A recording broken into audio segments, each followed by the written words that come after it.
اب آئیے اس حدیث کی طرف جسے یہ صحیح مسلم کی حدیث بتا رہے ہیں، آیا واقعی یہ صحیح مسلم کی حدیث ہے یا محض مولانا طارق مسعود صاحب اور ان کے علاوہ بعض اور افراد کی بھی غلطی ہے جو اسے صحیح مسلم کی حدیث بتاتے ہیں؟ پہلے مولانا صاحب کی زبان سے دوبارہ سن لیجیے۔ صحیح مسلم کی حدیث ہے، آپ صلی اللہ علیہ وسلم نے فرمایا کہ امام کو امام اس لیے بنایا جاتا ہے کہ وہ اس کی اقتدا کی جائے۔ آگے فَإِذَا قَرَأَ فَأَنصِتُوا، قراءت شروع کرے خاموش ہو جاؤ۔ اب آپ کو یہ والی حدیث نظر نہیں آئے گی۔ اب آئیے صحیح مسلم کی طرف، باب ہے التشہد فی الصلاۃ، نماز میں تشہد کا بیان۔ اس میں آخر سے پہلے والی روایت جو اپنے طور پہ تلاش کرنا چاہیں تو کر سکتے ہیں، اور جو لوگ اسلام 360 سے تلاش کرتے ہیں تو وہاں اس حدیث کا نمبر 905 ہے۔ اس میں کیا الفاظ ہیں ذرا غور سے سنیے۔ فقال له ابو بکر فحدیث ابی ہریرہ فقال هو صحیح یعنی اذا قرأ فانصتوا فقال هو عندي صحیح۔ محدث ابو بکر نے ان سے کہا تو پھر حضرت ابو ہریرہ کی حدیث کے بارے میں کیا خیال ہے؟ امام مسلم رحمہ اللہ نے فرمایا یہ صحیح ہے، یعنی یہ اضافی الفاظ اذا قرأ فانصتوا یہ میرے نزدیک صحیح ہے۔ طارق مسعود صاحب چونکہ بڑے بے دھڑک ہو کر حدیث کے غلط ترجمہ کا الزام لگا دیتے ہیں، اس لیے ہم ان کے دیوبندی مکتبہ سے شائع ہوئی دیوبندی عالم کا ترجمہ وہ پیش کر دیتے ہیں۔ یہ دیکھ لیجئے، دارالاشاعت کراچی سے چھپی صحیح مسلم اردو ترجمہ کے ساتھ، جلد 1 صفحہ 572 کا سکین، غور سے دیکھ لیں کہ اس بات کا یہی ترجمہ ہے جو ہم بتا رہے ہیں۔ اب آگے سنیے، جب امام مسلم رحمہ اللہ نے ان الفاظ کا صحیح ثابت ہونا تسلیم فرمایا تو ابو بکر نے ان سے پوچھا فقال لما لم تضعه ها هنا، پھر آپ نے اپنی کتاب صحیح مسلم میں یہ روایت کیوں نہیں نقل کی؟ تو امام مسلم نے جواب دیا لیس کل شیء عندي صحیح وضعته ها هنا انما وضعتها هنا ما اجمعوا علیہ۔ امام مسلم رحمہ اللہ نے فرمایا ہر وہ روایت جو میرے نزدیک صحیح ہے، ثابت ہے، میں اسے یہاں اپنی اس کتاب میں نہیں لایا، صحیح مسلم میں نہیں لایا، یہاں تو صرف وہی احادیث لایا ہوں جن کی صحت پر اجماع ہے، محدثین متفق ہیں۔ اس ساری گفتگو خلاصہ یہ ہے کہ شاگرد پوچھ رہے ہیں امام مسلم سے کہ حضرت یہ حدیث آپ کے نزدیک جب صحیح ہے، یعنی حدیث اذا قرأ فانصتوا، تو اسے صحیح مسلم میں کیوں نہیں لائے؟ تو امام مسلم نے یہ جواب نہیں دیا میں تو لایا ہوں، کون کہتا ہے کہ نہیں لایا؟ بلکہ امام صاحب نے نہ لانے کی وجہ بتلائی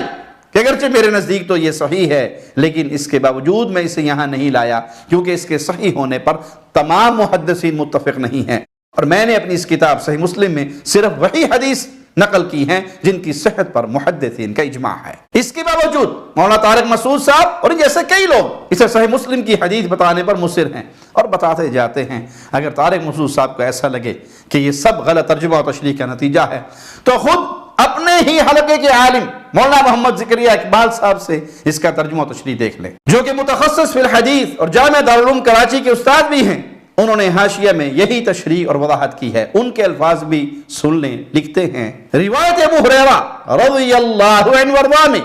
امام مسلم رحمہ اللہ کے نزدیک وَإِذَا قَرَأَ فَأَنصِتُوا کا جو اضافہ ہے جو متعدد طرق میں ہے اور صحیح ہے، لیکن چونکہ دوسرے محدثین کے نزدیک زیادتی صحیح نہیں، یعنی ان الفاظ کی زیادتی صحیح نہیں، لہذا اس زیادتی پر علماء و محدثین کا اجماع نہ ہونے کی وجہ سے امام مسلم نے اس روایت کو اپنی کتاب میں تخریج نہیں کیا، حالانکہ ان کی اپنی شرائط کے مطابق روایت صحیح ہے۔ دیوبندی عالم اور دیوبندیوں کے ایک بہت بڑے جامع سے تخصص فی الحدیث کی سند حاصل کرنے والے اور وہاں کے استاد مولانا زکریا صاحب نے صحیح مسلم کے ترجمہ اور تشریح میں سمجھاتے ہوئے یہ بات واضح فرما دی کہ حدیث اگرچہ امام مسلم کے نزدیک صحیح ہے لیکن امام مسلم رحمہ اللہ یہ حدیث اپنی کتاب صحیح مسلم میں نہیں لائے چونکہ دیگر محدثین کے نزدیک یہ روایت صحیح ثابت نہیں۔ اگر طارق مسعود صاحب اس کی تفصیلات سے دلچسپی رکھنا چاہتے ہیں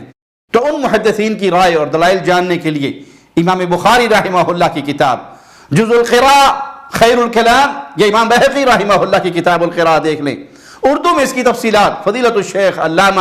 ارشاد الحق اثری حفظہ اللہ کی عظیم علمی کتاب توضیح الکلام دیکھ سکتے ہیں کہ کون کون سے کبار محدثین نے ان الفاظ کو شاذ اور ضعیف قرار دیا جب یہ روایت صحیح مسلم کا حصہ نہیں۔ تو پھر اس کے بعد یہ تاثر دینا کہ جی دیکھیں صحیح مسلم کی روایت کو ضعیف کر رہے ہیں کیونکہ مسلک کے خلاف ہے، الحمدللہ یہ صحیح بھی ہو تب بھی ہمارے خلاف نہیں، اور محض موقف کے خلاف کسی صحیح حدیث کو ضعیف ٹھہرانا یہ ایمان کے منافی عمل ہے۔ بعض اوقات عوام کو بھی یہ بات سمجھنے میں کافی دشواری ہوتی ہے کہ جب یہ الفاظ اذا قرأ فانصتوا صحیح مسلم میں موجود ہیں تو کیسے کہا جا سکتا ہے کہ یہ صحیح مسلم کی حدیث نہیں؟ تو ہم عرض کریں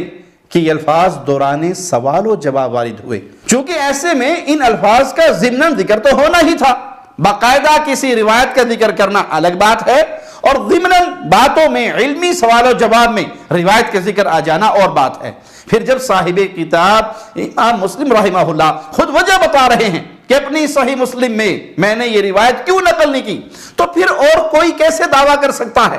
طارق مسعود صاحب اکیلے ہی نہیں، بعض اہل علم سے بھی یہ غلطی صادر ہوئی، لیکن حقیقت وہی ہے جو مولانا زکریا صاحب نے بیان کی کہ امام مسلم رحمہ اللہ یہ روایت صحیح مسلم میں نہیں لائے۔ فرض کر لیا جائے کہ یہ روایت صحیح ہے اور ضعیف نہیں ہے، تب بھی اس سے یہ ثابت نہیں ہوتا کہ امام کے پیچھے مقتدی آہستہ آواز سے بھی سورۃ فاتحہ نہ پڑھے، کیونکہ یہ روایت جب امام پڑھے تو خاموش رہو عام الفاظ ہیں، اور مقتدیوں کو سورۃ فاتحہ پڑھنے کا حکم دینا حکم خاص ہے، اور یہ اصول طے ہے، مسلمہ قاعدہ ہے کہ خاص دلیل کو عام دلیل پر ترجیح حاصل ہوتی ہے، اور عام دلیل خاص دلیل کے خلاف نہیں ہوتی بلکہ خاص دلیل عام دلیل پر مقدم ہوتی ہے۔ مثال کے طور پہ اللہ تعالیٰ نے قرآن مجید میں ارشاد فرمایا حرمت علیکم المیتہ،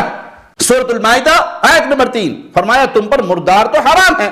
البتہ مچھلی اور ٹڈی حلال ہے اگرچہ بغیر ذبح کے مر جائیں، ان میں تو ذبح کا حکم نہیں، اور یہ تخصیص قرآن مجید میں نہیں بلکہ حدیث میں ہے، اور تمام مسلمان اس بات کو مانتے ہیں۔ مزید تفصیلات انشاءاللہ اگلے حصے میں بیان کریں گے۔ اقول قولی ھذا واستغفر اللہ لی ولکم ولسائر المسلمین۔ ہر لمحہ قرآن اور سنت کا ترجمان، فضیلت الشیخ توصیف الرحمان۔